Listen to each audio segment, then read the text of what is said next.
Halo, assalamualaikum warahmatullahi wabarakatuh.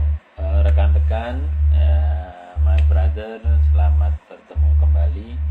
Alhamdulillah di hari yang cukup dingin ini, pagi-pagi kita masih dalam keadaan sehat dan sempat. Semoga kita selalu di dalam lindungan dan barokah Allah Subhanahu wa taala. Amin ya rabbal alamin.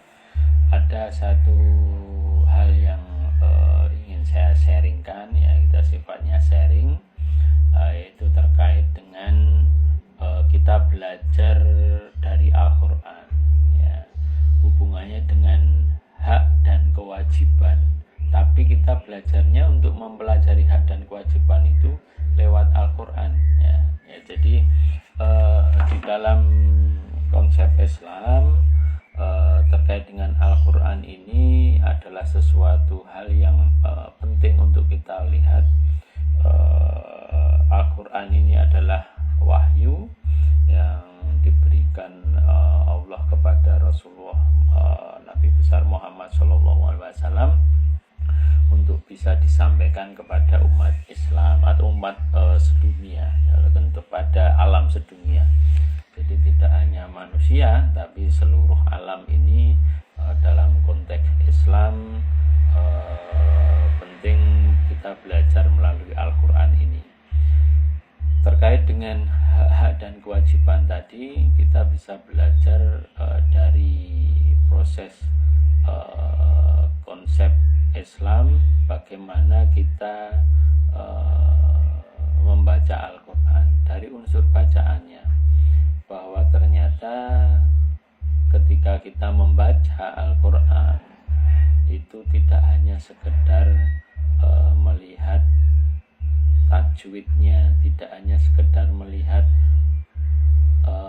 artinya, kemudian tidak hanya sekedar menghafal, ya, tapi pelan-pelan kita coba untuk mengaplikasikan, mengimplementasikan di dalam kehidupan kita. Karena seluruh apa yang ada di Al-Quran itu pembelajaran, ya, jelas terkait dengan firman-firman ataupun ayat-ayat yang disampaikan dalam Al-Quran secara qauliyah, bahwa itu pembelajaran hidup, ya, itu informasi, nasihat-nasihat tentang kehidupan yang harus kita pegang sebagai jalan kebenaran kita, yang nanti secara praktikal sudah dicontohkan Rasulullah melalui sunnah, ya, melalui al-hadisnya apa yang sudah dicontohkan Rasulullah.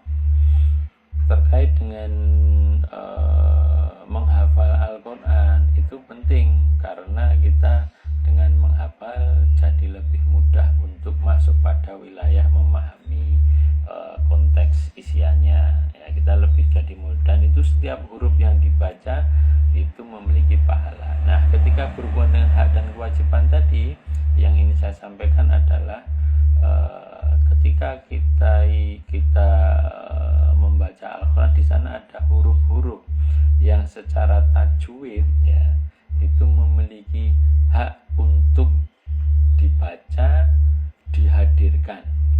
Itu menarik. Jadi konteks huruf-huruf Al-Quran itu ada namanya makhraj, ya, tempat keluarnya huruf di mulut kita itu ada sendiri-sendiri. Ketika alif, ya, ketika di kerongkongan bagaimana, di ujung lidah bagaimana, itu punya sifat karakteristik yang harus disampaikan lewat pengucapan kita dengan benar. Itu haknya huruf.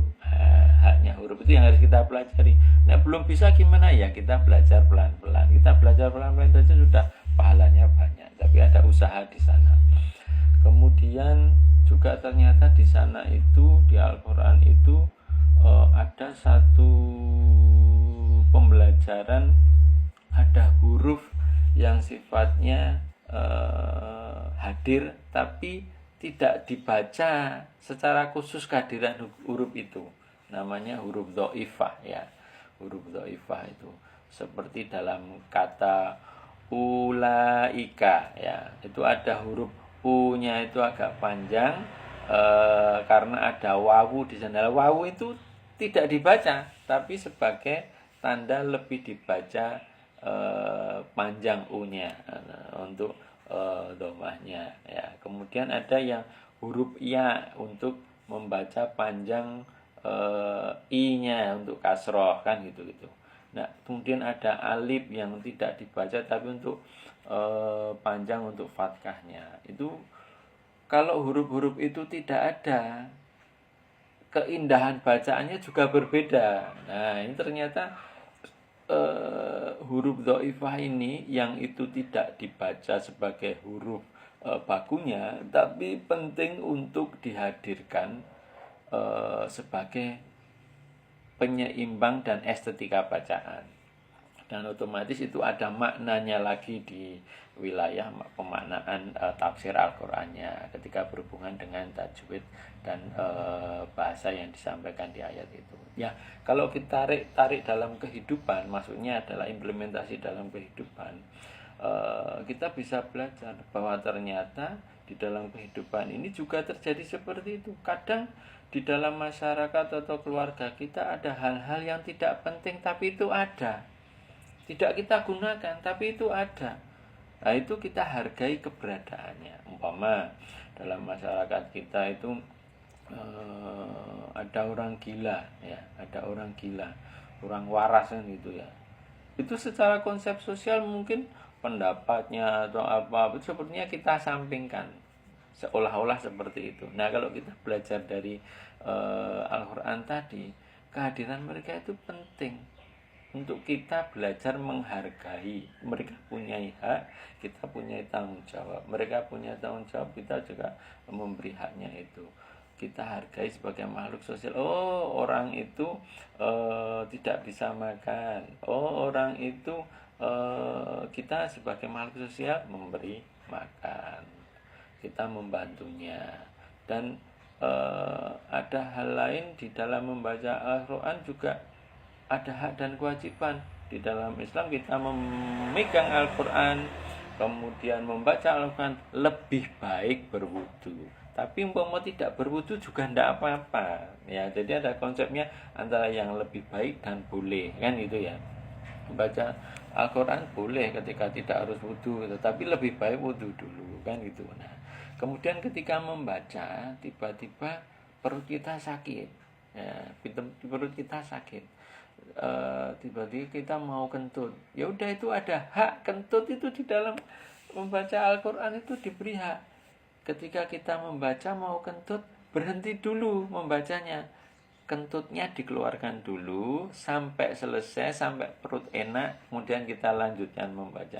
Itu indahnya Islam di dalam belajar Al-Quran saja. Terkait dengan Al-Quran semuanya diberi hak, kentut saja diberi hak untuk keluar, baru kita membaca Al-Quran lagi. Kita juga memberi hak Al-Quran, berarti kita hentikan pembacaan baik ini tidak berbarengan dengan sesuatu yang kurang pantas, kemudian kita lanjutkan membaca Al-Quran. Ini salah satu yang dari sekian banyak yang kadang kita lupa bahwa lewat Iqra, membaca Al-Quran, memahami Al-Quran ini, implementasinya ke dalam kehidupan kita perlu kita implikasikan. Lewat apa? Memahami Al-Quran, mencoba menghafalkan, mencoba memaknai di dalam kehidupan kita sesuai apa yang ada di tafsir Al-Quran selama ini, lewat contoh-contoh yang sudah disampaikan oleh Rasulullah SAW.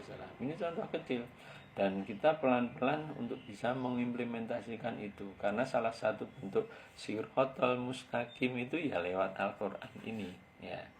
Jadi itu saudaraku, hal yang terkait dengan hak dan kewajiban terkait dengan Al-Quran, memiliki hak untuk dimaknai sebagai bentuk petunjuk.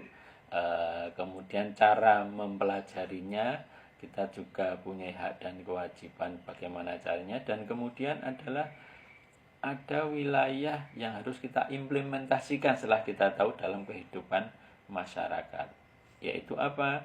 Dalam konteks mengimplementasikan Al-Quran, living Quran di dalam kehidupan kita. Demikian, Assalamualaikum warahmatullahi wabarakatuh. Semoga sehat selalu, jaga sehat.